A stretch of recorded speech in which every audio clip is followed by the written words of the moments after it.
program Amange Kanisa.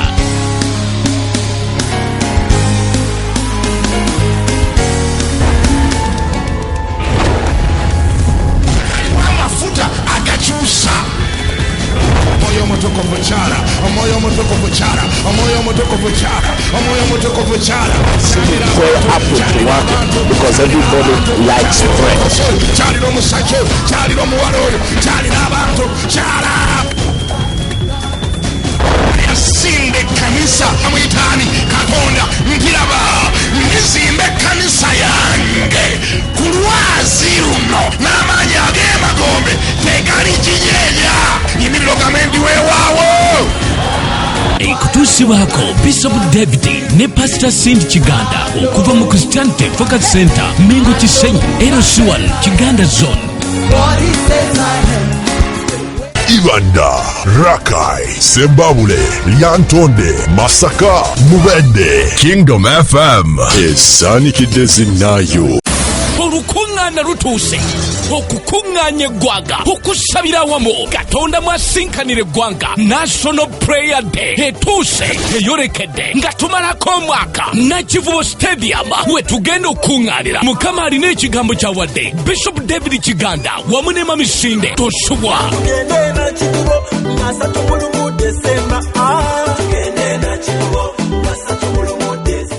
Zino ze programu zaffe eza buli wiki wano ku Christian Focus Center buli lwa Sunday okuva ku ssaawa 12 mpaka ku ssaawa 2 ez'okumakya ebeera Bible School okuva ku ssaawa 2 n'eddakiika 10 ebeera Morning English Service olwo ku ssaawa 4 mpaka ku ssaawa 8 n'ekitundu ebeera Main Service ku ssaawa 10 mpaka ku ssaawa 1 ebeera Deliverance Service Midweek Service buli lwa kusatu okuva ku ssaawa 11 n'ekitundu mpaka ku ssaawa 2 ez'ekiro Lunch Hour Service Monday mpaka lwakutaano okuva ku ssaawa 6 mpaka ssaawa 8 Kasero ku Lunch Hour Building opposite Nalu Arcade. Tusange Mengo Kisenyi LC1 Kiganda Zone Christian Focus Center the solution ground. It is written, man does not live on bread alone, but on every word that comes from the mouth of God.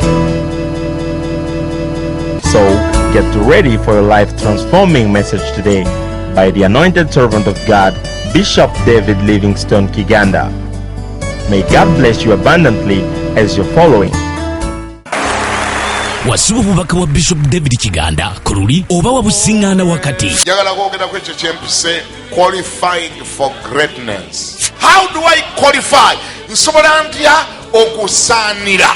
Nsobola ntya okufuna ebisaanyizo? Nange nenyingira mu bracket, nange nenyingira mu saako, nange nenyingira mu abo abanene, abalina ebinene, abakola ebinene, nenva ku nsi kuno nga nange nali njogerwako nti nagulumizisa Katonda kubanga nali mu bulamu nga saali mutono nga nali omu ku abo abanene. Kino ky'ekitundu ekyokubiri wuliriza wekkaanye ofune amagezi agakuyamba mu mwoyo ne mu mubiri owangula ensi. Bameka abali wano nga mwagala okubeera abanene? Oyagala okubeera omunene? Siwulira, oyagala ebinene? Oyagala okugenda mu binene? Performance gy'olaze ng'oli mu bintu ebitono yekutwala mu binene. Discipline gy'obadde nayo ng'oli mu bitono gye basinzirako okwanalayizinga balabe oba onoosobola ebinene. Aba omwesigwa mu kintu ekitono naye mu kinene aba ali mu ki? Aba ali baki? Mwesigwa. Abasinga obungi kumwe muyomba ennyombo eziteetaagisa. Oyombera ebinene naye nga n'ebitono byakulema. Nga n'ebitono byakola bitya? Nawulirayo omuyimbi oba yayimba ki? Sobola kuba sitera bigenderera. Yagamba manya n'akasanke kakola katya? Mbu ate?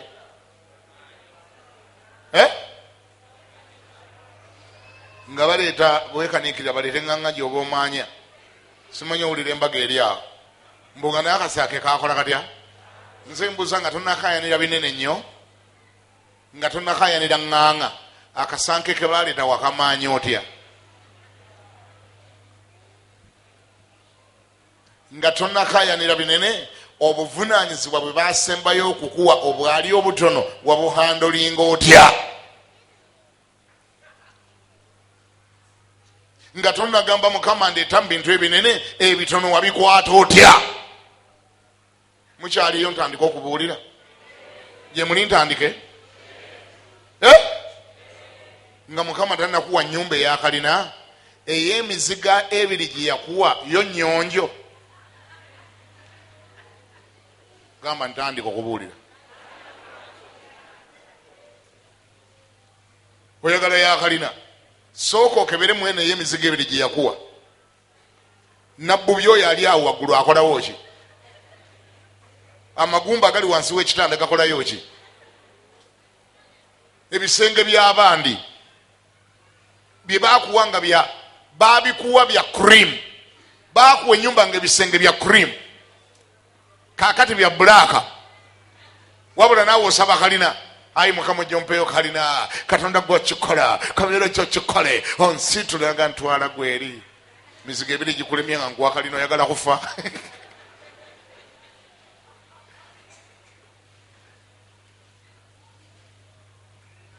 Kama ebazibwe genda otunulire ennyumba mwosula olabe bwefaanana, olabe oba ddala okwolifayinga okufuna ennyumba ennene esinga ku eyo.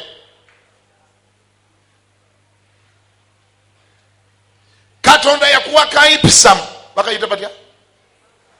Ipisamu munyambe sikwogera bubi, bakayita batya? Ipisamu kakulema okuyonja, kalimu amagumba g'empuuta, mulimu ebiyenje, tokooza, kaddugala, kalimu buli gasiya yenna, ebiwembe tojjukira lwe wasembayo kubyoza, naye naawe wanika mikono ayi Mukama landikuluza, landikuluza ayi Mukama, Mukama landikuluza, nkitwala, nkitwala. Kama nagatwala eri eddalu. Abeera omunene omwesigwa mu kintu ekitono, ne mu kinene aba alibeera ki? Mwesigwa. Nze sinnalabayo principle esibye ebintu by'abaana b'abantu n'ebikwata era ne birema okubatuukako ng'eyo. Eyo principle esinza okukwata ebintu by'abaana b'abantu, kubanga Katonda nga tannakola kintu kirala kyonna, buli lwayagala okikola mu bulamu bwo asooka kukebera ku ekyo. N'agamba kino ekigezo yakiyita, eno maaka yagiyita eno nti wano yalemwa, naga nti agira abeeramu ekyo ekibiina, kubanga mu ssomero lya Katonda, Katonda tayisa, tabuusa bibiina. Ekibiina kyolema okiddamu, ekikulema okiddamu. Akalima akatono ke walina wakayisa otya nga tonafuna mulimu munene? Abeera omwesigwa mu bintu ebitono, ne mu binene aba aliba mwesigwa. Bameka abaagala olunaku lumu Mukama akusitule obeere nga oleeta ekimu eky'ekkumi mu nnyumba ya Mukama kyakawumbikamu, just tithe 1 billion. Bameka abazaagala? Mukakasa? Teeka wansi omukono.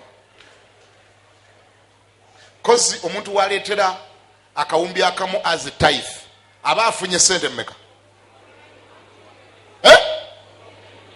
10. Kati bw'oyagala okufunanga oleeta akawumbi ng'ekimu ekyo, bameka banazireetanga. Lwe wafuna emiliyoni emu, 10 wagireeta. Mbuzo yakune gwo mulinaanye mumbulize ng'omutunudde mu maaso, mugambe nti obubbi bwo kye bubeeredde. Lwe wafuna emiliyoni emu, 10 wazireeta.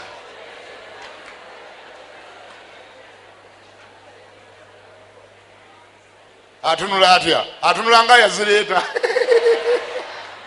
Kati ayagala kawumbi, ayagala obuwumbi 10 kakati bw'ayagala okufuna bw'asobola okuleeta akawumbi. Kati oyo muveeko, kyukira omulala, oyo avaako mangu waya, kyukira ow'esaidi eri omulala, mugende nti owaayo oyagala kuleetanga kawumbi. Mukama lwe yakuwa emiliyoni emu, emitwalo gye 10 lwaki wagibba?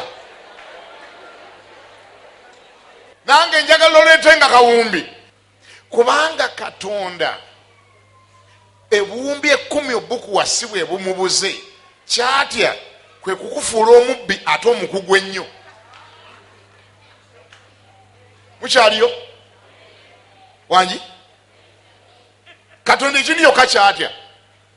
Katonda kyakyatya zikuwa kati ayina mubbi abba emitwalo 10 kati ate bw'atandika okuwa obuwumbi 10 ng'omutima gwo tegukyuse ajja kuba amaze okukola omubbi ow'akawumbi.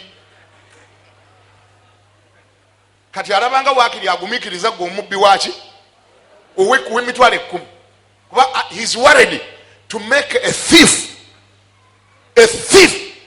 of 1 billion. Omubbi w'akawumbi nga atiisa ate oba waakiri ogumaguma n'ow'emitwalo 10.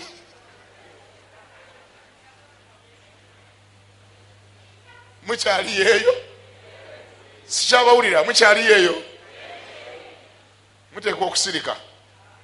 Era kati ne bwenziramu nembuuza nti bameka baagala okuleetanga ekimu eky'ekkumi ekyakawumbi emikono tegikyawera, tegisobola kuwera kuba buli muntu agande wabula ekyo kyo kituufu zo nazibba mbadde nzibba mbadde nzibba.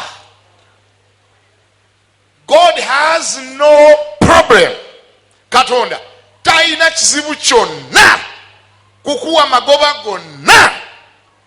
Naye abuuza oba olemedde okuba omwesigwa ku kintu ekitono, olisobola otya okuba omwesigwa ku kintu ekinene? 10 giganye akuwadde miliyoni nagamba mwana wange wategedde nti emiliyoni eno gyenkuwadde kuliko esente zange emitwalo 10 gintwalire mu nnyumba yange, waliyo emirimu gyange egy'okukola, nyinayo abapakasi bammanja benteekwa okusasula. Okay, azikuwadde zonna ozibbye. Kati ate okomyewo mugamba Mukama nompaka akati ate akawumbi ko nkatuusa. Naga nti laba omubbi ono, sooka laba omubbi ono. Bannange twogere amazima. Ani kumwe atatya omwana wo ng'omuwadde omutwalo agenda agula omugaati n'ataza balance? Ani kumwe atatya mutwalo omwana n'omuwa mutwalo kozi omugaati gugula mmeka? Omwana n'omuwa omutwalo genda ogula omugaati akasanvu n'otakalabako. Bannange twogere amazima. Enkya omuwa miliyoni agenda agule seminti. Omwana wamuwadde mutwalo n'ali akasanvu, enkya osobola omuwa miliyoni n'omugamba emiliyoni yino genda mu kyalo ojjajja omugulireko ebintu, nebwoba okomawo omugulireko amatooke, bw'oba odda omugulireko olumonde mu kkubo. Ogimuwa miliyoni? Twogere amazima, ogimuwa? Lwaki? Yakutyemula omutima ku lunaku lwe yabba akasanvu, n'omanya ono wabbidde akasanvu. Omutima gwe gumu mwasinzira okubba akasanvu, gwe mutima gwagenda okusinziramu abbe ne miliyoni.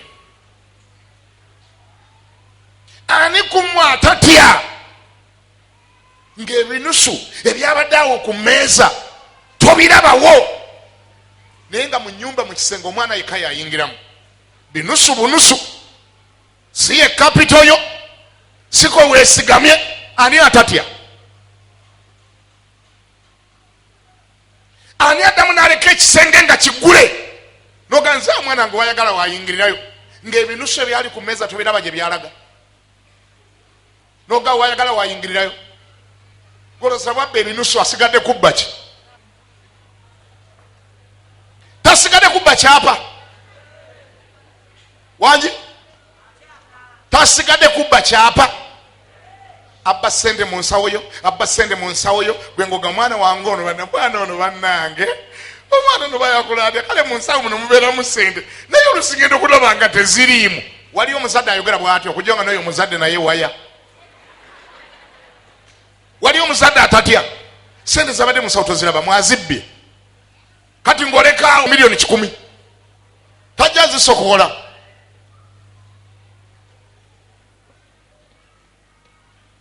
Beba abaana bowulira ababba ebyapa mu kisenge n'akitwala n'akisinga microfinance sente nazibya nagano zisasula. Olaba bulabi ba microfinance nga bazze nga bagamba nyabo fuluma nti ate mu kintu fuluma mu nju ate tawubwe ki nyabo omwana omuwa ekyapa n'omukono guguno n'omugamba jjano ne sente twazimuwa zabalema okusasula fuluma mu nnyumba twagitutte noono omwami gwe tuleese ye yagiguze.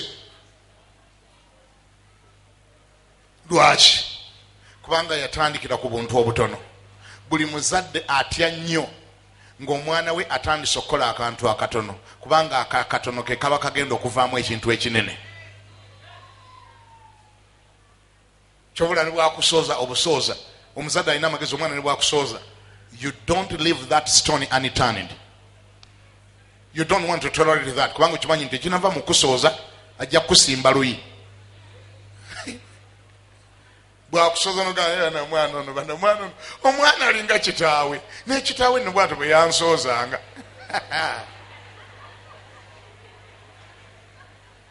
Ekirava mu kusooza kiki ajja kusimba luyi olyoka okkirize ndi wamaddala alinga kitaawe. Mukama yebazibu. Ebintu ebitono byebiraga ebinene. Enneeyisa entono yeyolesa enneeyisa bwerifaanana. Akaliba akendo sikyabawulira. Okalabira ku mukonda. Olwo Abaganda balugera bulungi era awo mbawadde ttiiki obubonero busatu.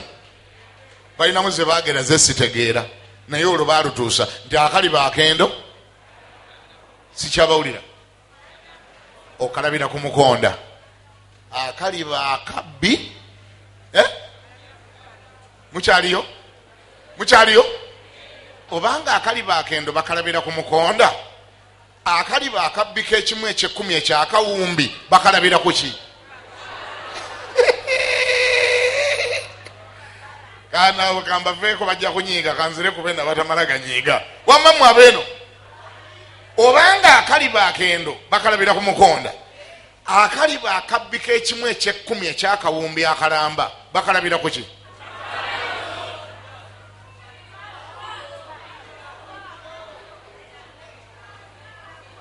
Kati mbulizo yakulinaanye nti obanga ddala ekyosiŋŋaaniddwa ng'okimanyi kati Katonda omuvunaana ki? Mubuuze nti omuvunaana ki? Mukama tankoledde, Mukama tandabyemu, Mukama ndagajjalidde, Mukama musabye naye Mukama tayanukula, alemedde okunsitula, nemedde kuleveemu, amagoba agange gaagaana okukyuka, tebanyongezanga musaala. Bakwongeza omusaala oyongere okubba ennyingiko. Owaayi bakwongeza omusaala obba ennyingiko kati obadde obba ntonotono. Omusaala obadde gwa mitwalo 4 obba 4 bakuteeke ku 8 osobola okubba mmeka? Osobola okubba nga 8. Katonda oyagala mulwaza stress kagira kuleka kuwena ogire ng'obba 4.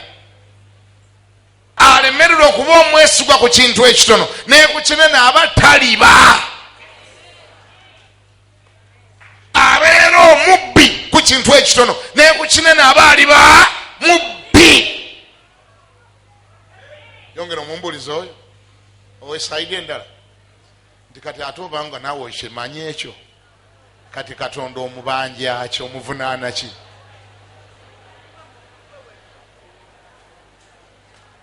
Mukyali eyo? Sikyabawulira. Mukyali eyo? Ndi mukumaliriza. Mukulabako Katonda omuvunaana ki? Wekwasiza Setaani omwekwasiza, Setaani omugobye, mizimu ogigobye, ogimenye, ozze mukutulanjegere, ogikutudde, okoze buli kintu kyonna. Owaayiriza Setaani yandi obubi, mizimu gye gindi obubi, enjegere zankwata, olabika kalona abandoga, mbikutula, fire! Ojja kwabika obulago bwa bwereere. Kendeeza bubbi bwo, olabe ebintu bwe bikyuka.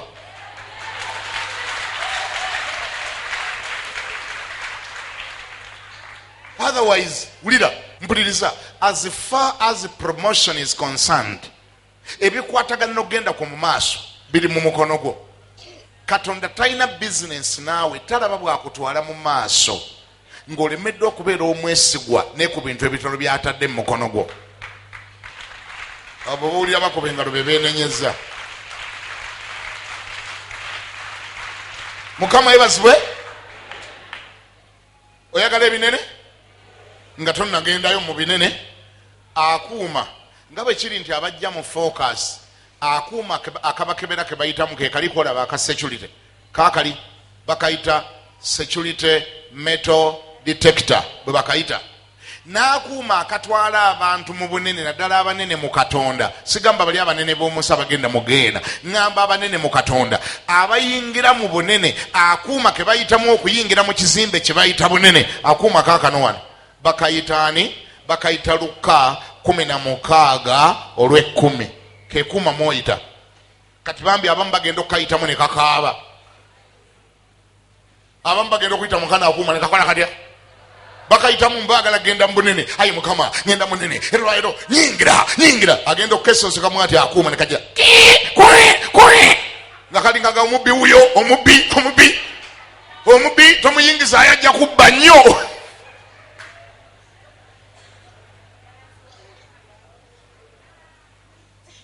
Omuntu abadde abba amagi ng'omuyingiza mu nkoko.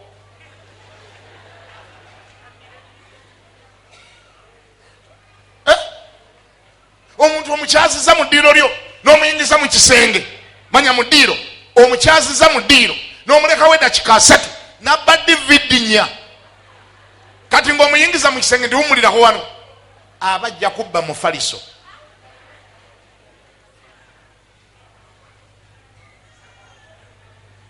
Banange twogera amazima. Mwe abantu bemukolagana nabo tolinaku omupimira. Mwe temulinaku omupimira bantu. Omuntu nga tonnamuwola miliyoni 10 tosooka n'omuwola 10 n'olaba bwe yeeyisa.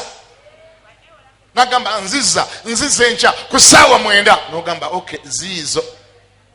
Kasita abazungu bagamba borrow what you can afford to lose, ziizo n'ogira mu boodi.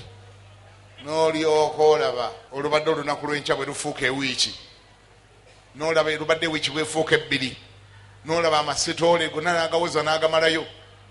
Leero bw'atagamba kino agamba kino, bagenda kunsasula, waliwo agenda okunsasula, omusajja agenda okunsasula kukyabulako omukono gumu, waliwo sente mbadde ngenda zijjayo, omanyi abasayini nga babeera 3, 2 basayininze, ate nkyawe n'abyerabira naga nti tebalina gisayininga nako.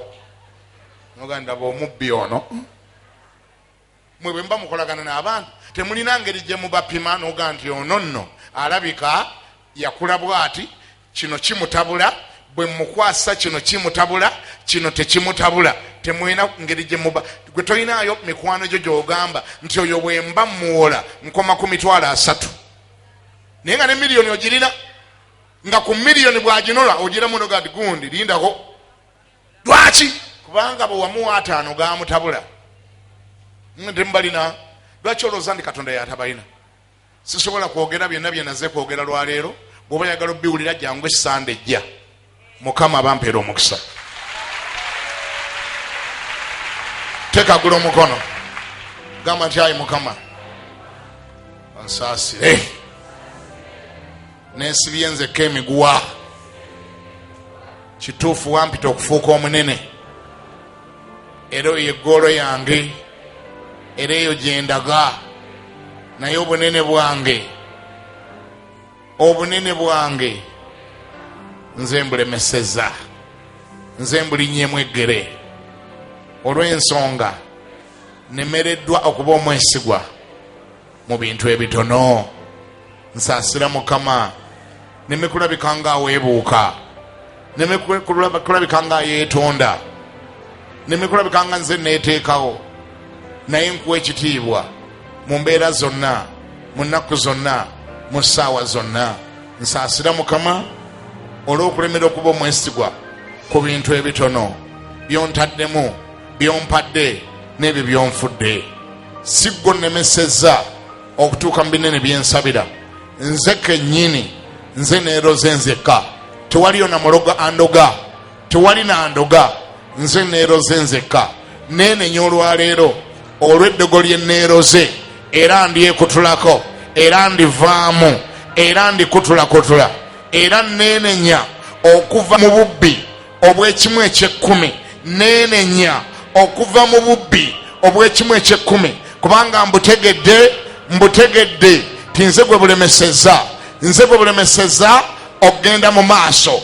Ayi Mukama, ekyo neenenya, nkiwuka, nkivaamu, nkifuluma mu linnya erya Yesu, amiina.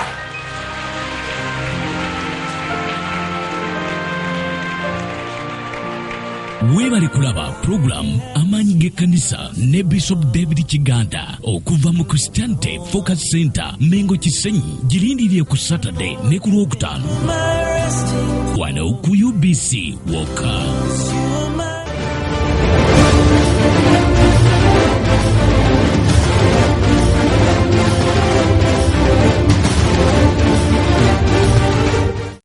Olukuŋŋaana lutuuse, okukuŋŋaanya eggwanga, okusabira awamu, Katonda mwasinkanira eggwanga. National Prayer Day etuuse, eyolekedde nga tumalako omwaka. Nakivubo Stadium we tugenda okukuŋŋaanira. Mukama alina ekigambo ky'awadde Bishop David Kiganda wamu ne Mami Sinde Tosubwa.